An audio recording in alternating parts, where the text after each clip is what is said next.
সুপ্রভাত বন্ধুরা, এই গাছটির কথা মনে আছে? এই কাঠগোলাপ সেই নার্সারিতে ফেলে দেওয়া মরে গেছিল বলে ওরা, হ্যাঁ, সেই গাছটিকে আমি এনে একটি টবে অনেক দিন ধরে রেখে ওকে বাঁচিয়ে তুলে তারপরে একটি বড় জায়গায়, মানে একটা 20 লিটারের জলের ড্রাম আছে, সেই জলের ড্রামে ওকে গোবর সার টার দিয়ে বসিয়েছি। এখন দেখুন কি ফুলে ফেপে উঠেছে, এক একটা পাতা কি বড় বড়, আর কি সুন্দর সাজিয়ে নিয়েছে নিজেকে, দেখে খুব আনন্দ হচ্ছে, খুব ভালো লাগে জানেন। এবার ওর ফুল দেওয়ার পালা। জানি না কী কালারের ফুল হবে, হয়তো লাল, হয়তো সাদা, যাই হোক ও যা ভালোবেসে দেবে সেটাই ভালো, বলুন। আর এছাড়া ও তো অক্সিজেন দিয়েই যাচ্ছে, ফ্রি অফ কস্ট আমি অক্সিজেন পাচ্ছি।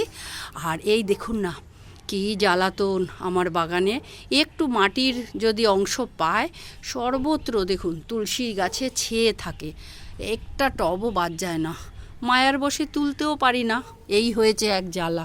কি করব, খাবারে ঘাটতি পড়লে ওই আমাকে আবার খাবার দিতে হয়, কিন্তু আর তুলসীগুলোকে আর তোলা হয় না। কি সুন্দর লাগছে না, খুব ভালো লাগে। ওদের ভালোবেসে সুখ আছে, ওরা আপনাকে বহু গুণ আপনাকে সেই ভালোবাসা ফেরত দেবে। টাটা, সকলে ভালো থাকবেন।